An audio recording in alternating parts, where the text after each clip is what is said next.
waaw dama noonu la sa téléphone baa ngi nii. Hello population. waaw dafa présentation bi. Hello. waaw dafa présentation. Hello la classe. Hello. xaaral filmé. Ladies and gentlemen, how are you? J'espère que vous allez bien. Aujourd'hui, nous allons faire une petite récap pour vous présenter ce qui s'est passé cette semaine. En fait, ce sont la simulation de la gestion recommence parce que c'est...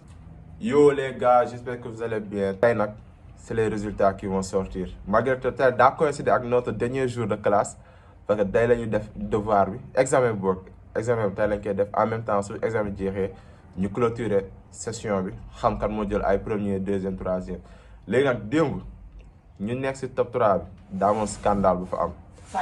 waaye gars yi nekk benn groupe bu nekk si top 3 bi daa dem groupe yu jël ndaarey jënd seen stock bi yëpp jëndee ko à 250 € stock total bi alors que c'est estimé à 8000 €, vous voyez. léegi nag tey dina xam ne malgré loolu ba xam ñoom dinañ si génn jël paie wala ils sont ñu jënd ko pare ils ont mal géré leur entreprise te jëluñ paie léegi loolu yëpp on verra après incha allah léegi rendez-vous en classe pour xam lépp nu muy demee allez. bye Rendez-vous à l'après-midi. Bon après-midi. Midi. L'après-midi. voilà te bu leen fàtte abonné nag parce que soo leen abonné si laa amee gën a amee motivation def ay vidéo gën a investir en matériel et tout ça malgré que sans votre appui sax naa def loolu yëpp mais abonnez-vous. Ça fait besoin de votre soutien. Ça fait toujours plaisir ngeen abonné wu et go là-bas atteindre la barre des 1000 abonnés. Allez, place aux on se capte.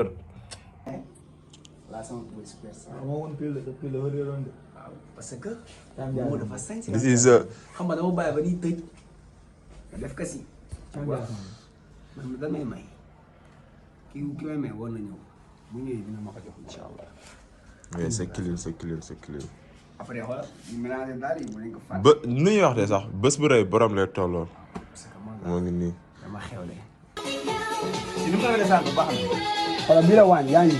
ak si Momo la star du jour Momo ndey si kala na bés bu rëy borom lay tolloon. yaa ngi ma ci xoolal fii. Kii defar na ko. waaw saa defal na la. dafa gudd. mais defal na ko.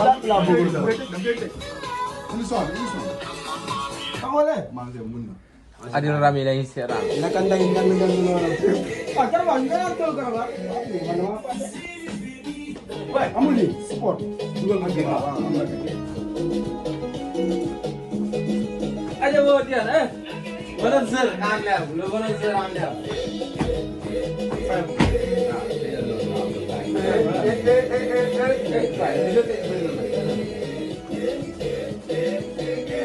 Aja moo diyan.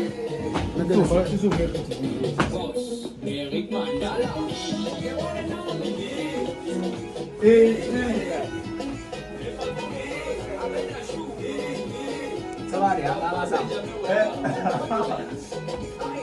Non, mais génn si mis.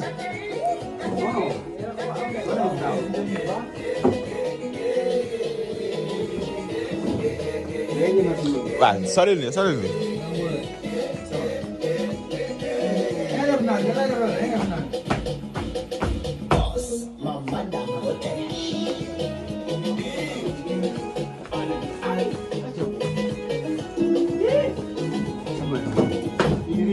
bés bu rëy borom lay tollool booy. parce que yaa star du jour bi booy. billaahi. beng monsieur Beng ak ni Dramé Beng ah. nga réussir mais taxul nga réussir c'est quel primé. par exemple nga am booy bul ma filmer booy nga am stock boo xamante da ngay maintenir seen niveau stock maanaam rupture de stock amul. maanaam stock bi ni nga war a jaayee c'est normal daal nga am trésorerie bu positif nga am aussi ban sax daal yooyu yëpp boo ko dajalee forcément da nga war a voilà satisfaction client tamit loolu tamit kii secondaire la moom nga am loolu yëpp forcément daa war a impacter sa résultat ay am résultat positif. waaw lu grave ñun est-ce que waxuñ si examen bi booy examen bi. loolu la ñuy. ñun man tey simulation d'entreprise laa wax. lu tax ma jël pay lu tax ma jël man si loolu laa wax. loolu ma tax ma def vlog bi. booy bilaay xoolal am na ànd yoo xam ne 2 leen jaayee 2. ni ñu jaayee 7 ngeen jaayee 2. 0,5 rek ñoom loolu scandale la moom loolu on dénonce. te ñii la dal sax ñoo ñu dem sàcc leen. ma laaj ko li xam nga lu ma wax. c'est déjà passé. waatal. xam nga lu ma wax. non mais kon booyee ñoo jël fii. putain. booy na seen résultat yi loolu sa xalaat. ñoom ànd na ñooy jël ndaare te vous aurez des surprises. yéen nag sa groupe. bul xalaat ñu fu ñu nekkoon rek. kon na si scandale bi fi xewoon démb. wax lu baax wax lu baax. dañoo dem xool suñu vente yi. waaw. ñu gis ni ñun dañoo jaay groupe entreprise 1. à 0,5 euros. te yow nee na actuellement dañoo bëgg a jël paie. soit 5 centimes. actuellement ñoom dañoo bëgg en plus qualité bu baax bi la ngeen jaayee. wala bu baax qualité bu baax bi lañ leen jaayee. waaw ñaar la ngeen jaayee sax. 500. léegi total bi ñaata la woon. 250. te loo xam ne c'est estimé à 8000. Merci. waaw. Je le crie haut et fort. Groupe E, ce sont des voleurs. Des voleurs et des tricheurs. Ils ne méritent pas leur place. Ils veulent justifier leur ndaare. C'est tout. yow da ngaa yàgg si ndaare ki daa yàgg si ndaare ba affaire safatu ko. Attends, je pensais que lu mu bon ñun ñëpp ñooy ànd. expliquer affaire bi gaaw. léegi ñu jaay ko 0,5 centimes. après ñoom tamit ñu retourné jaay ñu article mooy bii gën a bon. xanaa lañ ko jaayee 11 euros. boo xam ne danañu ko dara sorti. Le jeu n'est pas transparent. Le jeu n'est pas transparent. est-ce que marché bi daa yàqu marché bi moom daa yàqu. le marché est niqué. le marché est niqué. yow loolu seen groupe yi noo leen gis seen prévision yi. man fekkee ma dara. yow yaa ngi ñëw tey yéen bokk groupe non. mais dàq nañ ma aw ma njëriñ. ñoo ñu daax la loo def. Du premier mois, elle ne sert absolument à rien du tout. à part Elle ne sert pas de café. Elle ne fait pas, je sais pas, le concierge, je suis il est là, il ne assistante fait pas le message. man maa leen di ubbil buntu ku fëgg maa koy ubbil. yaa moo ñu andil café. liggéeyal nga naan maay ubbi bunt. pour café bi dafa nay. Mais je l'ai envoyé parce que quand je suis partie. mais yéen est-ce que salaire am baax na tamit. Quand j'étais en voyage, j'avais confié l'entreprise à Khalid. En 48 heures, le gars. waaw ñu dem dugg pour résultat yi. entreprise bi. boo jël ndaare. ban entreprise. jeex na ñoom FT. mais ñun scandale bi la ñuy nekk di wax nii yow loo gis scandale booy dem jaay ay 0,50. ñoom ñoo ko tey. parce que liiruñ li gën a bon ci àdduna mooy nit faut ku lire wax les dëgg. informations. Gis nga nit faut bu bien nit da ngay wax dëgg. lire et Jullit da relire. ngay wax dëgg. Il faut pas mentir. Il faut pas introduire des gens qui mentent comme ça. kii Au muy moins, mer moi je kii muy traîne mer. pas avec. Bon, là, on était en attente du prof, mais regardez, la Djemé. Papa, moi, mettez de. Hey, what the fuck? Wow. Résultat yi daa génn nii.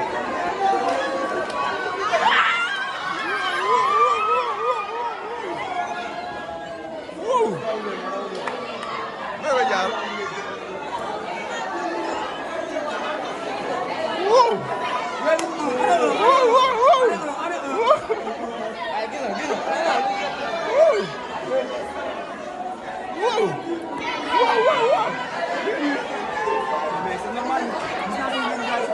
waaw ñu si résultat baaxul.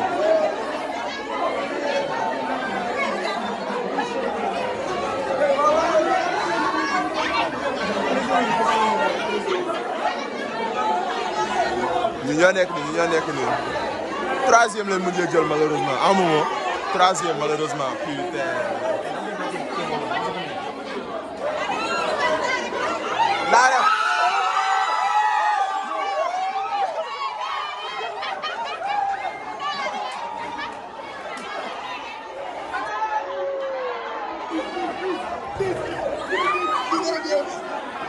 bis ak ndaare. jël ndaare ñii. mais ñu ñëw bet bis.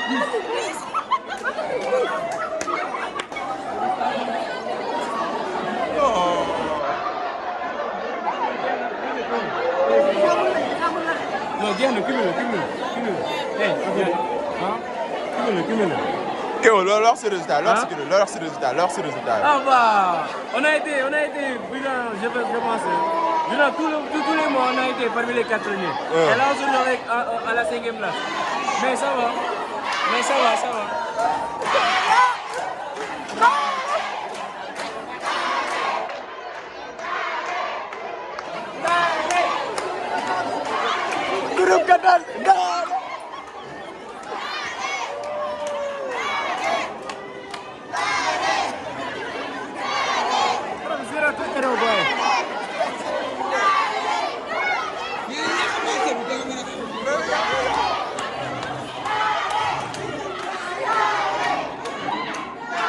Andre boy, no.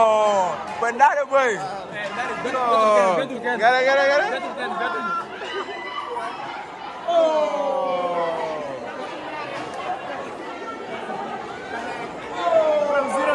Ñaata ngeen jël? Quatrième boy.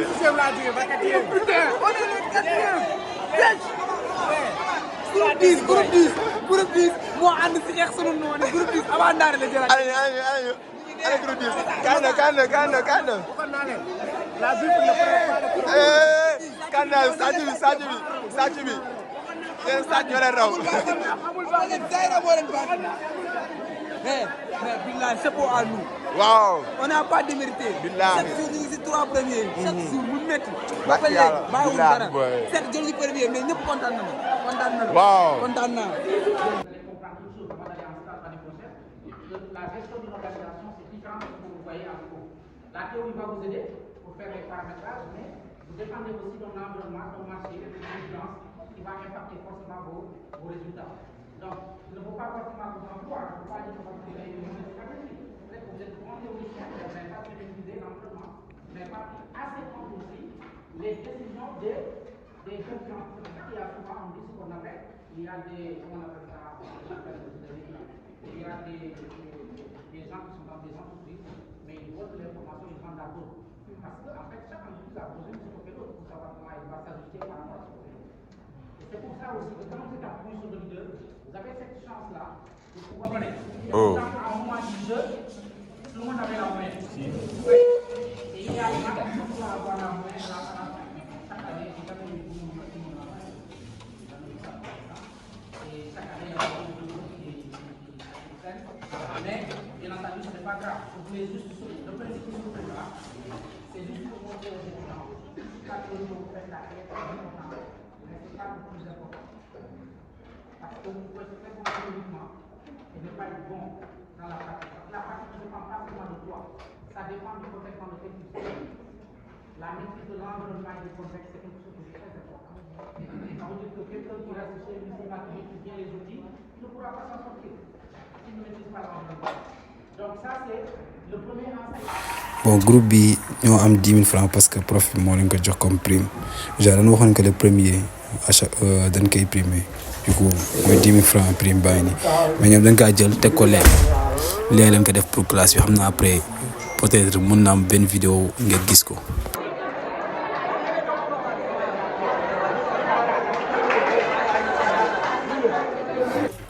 groupe bii ngeen gis ni moo jël ndaare prof yóbbu leen si kanam pour ñu expliquer ces stratégie bi ñu teg ba jël ndaare parce que daf ñu jaaxal ñu ñëpp léegi na leen déglu.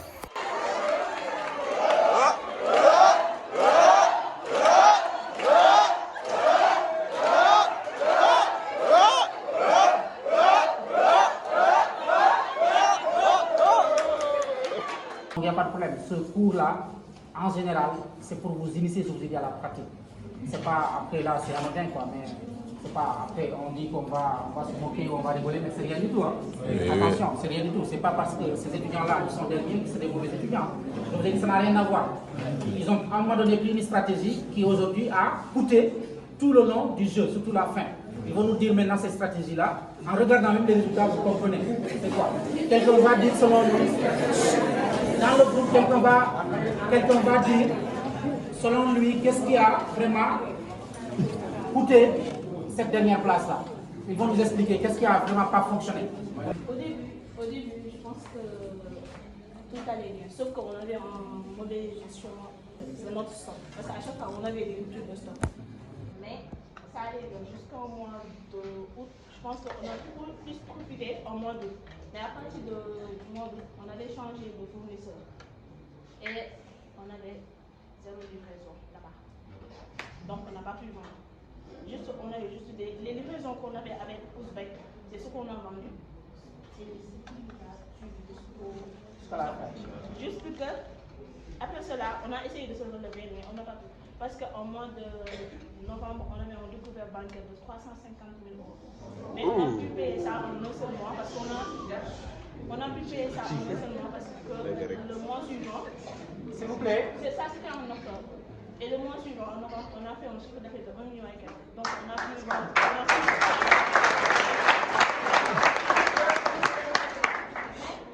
Il fallait qu'en novembre, il y avait eu un bug. Et on n'a pas compris. Et moi, je me dis que, monsieur, vous étiez l'animateur. Donc le bug, ça venait de vous. Donc,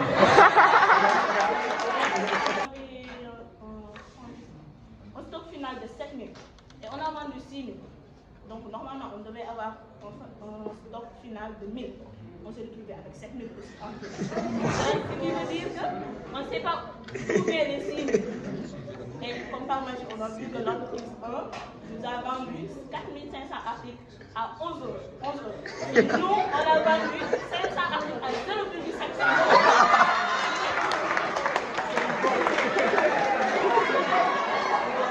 Et nous, on n'avait pas proposé l'offre parce que depuis un mois de...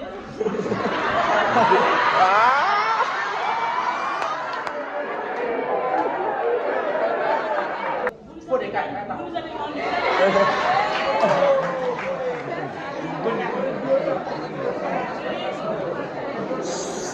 S'il vous plaît, s'il vous plaît. Vous nous avez vendu 4 500 articles. Il m'a dit, d'où ça venait ça? Moi, je n'ai pas vendu cela. Il m'a dit, moi-même j'ai besoin d'articles. Je lui ai dit, ah bon, tu as besoin d'articles? Il m'a dit oui. Je lui ai dit, ok, on peut te vendre. Mais avant ça, on va régler ce qui s'est passé. Il m'a dit, ok, il est venu, on en a parlé. Il m'a dit que j'ai appelé le professeur, il avait dit qu'il y avait un bug et tout ça. Je lui ai dit, comment ça se fait que toi, tu n'as pas proposé l'offre? Moi, je n'ai pas proposé l'offre parce que depuis le mois de juillet, j'ai arrêté de proposer les offres. Avant juillet, je pense. Et à chaque fois, je mettais tout le monde. Je ne savais même pas qu'il était l'entreprise. Donc, il me dit qu'il ne le sait pas. Il m'a dit, je vais appeler le prof. Il est descendu. Après, je l'ai de mon téléphone. Il m'a dit, il paraît que notre groupe, il y a quelqu'un qui a proposé un offre. Je lui ai dit, comment ça? Il m'a dit, je ne sais pas. Je vais vous dire, moi déjà ce qu'il m'a dit, avant qu'il faut des dise, il m'a appelé la première fois, il m'a dit qu'il y a une entreprise qui nous propose d'acheter. On a validé, ils ont validé. Est-ce que c'est bon? Est-ce que l'argent va sortir? On ne voit pas parce qu'ils pensaient que l'argent allait sortir tout de suite. J'ai dit qu'il fallait que la simulation se fasse pour que ça sorte. Mais une fois que les deux équipes ont validé, il n'y a pas de problème. C'est bon. C'est ça que c'est le bon. Après la deuxième fois, tu m'as dit qu'apparemment il y a un bug. Hier, tu m'as dit ça, pour le mois de novembre. J'ai dit, ah bon, il y a un bug. Je n'étais pas devant mon ordi. J'ai dit, quand je vais arriver à la maison, je vais vérifier. Parce que j'étais en train de rentrer à Dakar. Donc quand je suis arrivé chez moi, j'ai regardé, il n'y a eu plus de bug. Je l'ai rappelé, il m'a dit oui, ça s'est rétabli. Il a fallu demain. Après le reste.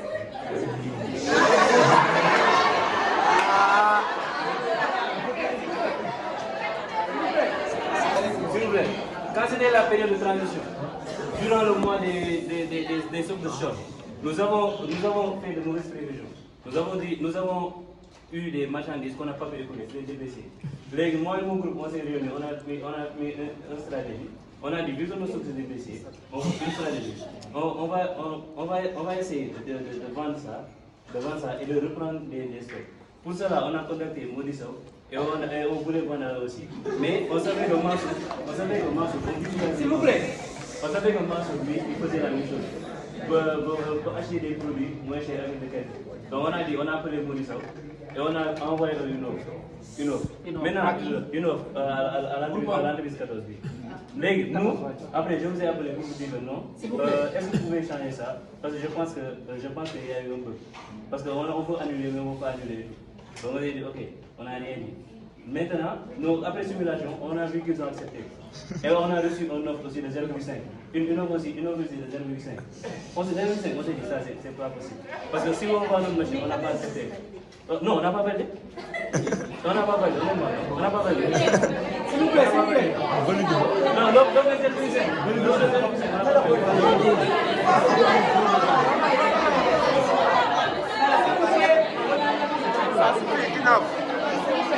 Mais dans Finalement, ils ont accepté. Finalement, quand on a signé, on a vu qu'ils ont accepté. Mais qui a accepté chez eux?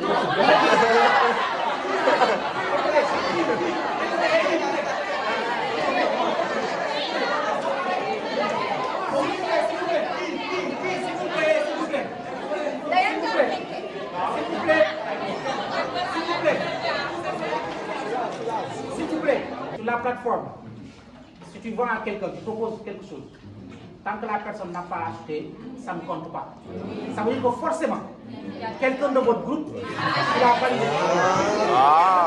Toi. Mais quelqu'un a forcément validé. Parce que la plateforme ne valide pas automatiquement. Non, carré.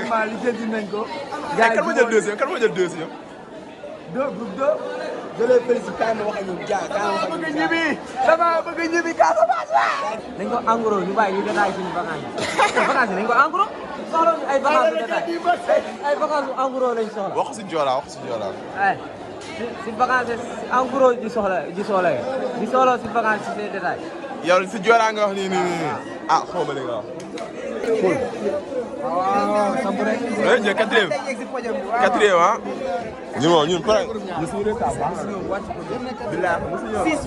6 fois premier. Waaw, yéen a ko fi njëkk a def. Di c'est pour une première. Ba télé jaay ko léegi waaw. Taxawal dédicace ki def na bañ. Dédicace premier. Ñi ngay ndaare. Waxuma loole. Sam problème bi loolu. Waa groupe yi dinañ wax ñoo ko def. Ce sont des voleurs. Laay. Yow t'es un voleur. Lépp moo ko dirigé lépp ak laayam bi. Man on m'accuse de rien du tout parce que sans preuve, il ne peut y avoir aucune accusation. Et comme vous le Mais savez am na tous, preuve. waa déglu ma, quelle preuve? Quelles sont les preuves? Sànq kii nii Fodé dane kenn defu leen offre privée. Sànq kii moom Fodé loolu la wax. léegi ko yéen defal leen lii privé léegi nga bëgg. Léegi waaw problème bi xam nga lan la. Su offre amee forcément. waaw si beneen côté bi la jógee. T'es d'accord? mais sinon bëgg T'es d'accord oui ou non? waaw loolu d'accord na waaw. Te léegi man li ma lay wax leer la su fekkoon man maa gis offre bi j'aurais sur l'occasion parce que c'est une occasion rentable boo xamante ne boo gisee mën naa si daal di ñëw jël sama bénéfice à 100%. Loolu d'accord naa ko mais tey jii nii fay bi si ñoom la vraiment. ñoom la parce que tey jii man amu même si seen téléphone. yoruma seen ordinateur donc mënu ma def offre. mais yow loolu sañ la ko loolu sañ la dem si ordinateur jàmbur dem ay lii lu mu def nii billaahi sañ la ko. def li yëpp jël 5e. li yëpp jël 5e alors que ñoom ñoo nekkoon 3e xaw ma 1er xaw ma 2e. Il est en train de faire des accusations très graves et de surcroît sans preuve. Je cite. Et donc il n'a pas le droit. Et je vais convoquer mon avocat, il va déposer une plainte pour toute personne qui peut porter atteinte à mon image. Parce que je suis une personnalité publique dans cette société. Et je n'accepterai aucunement que l'on salisse mon image. étudiant la comme ñun dañu mel suñu jàmm mu naan ay personnalité publique yow va là-bas. Bon les gens, bisous, bye bye. C'était P4 DGO. Simulation de gestion. Bisous, bye bye. Allez vous abonner. Si Ama, comment il s'appelle, YouTube, Snap, TikTok et tout. Amzo for lan fépp. Amzo for lan fépp.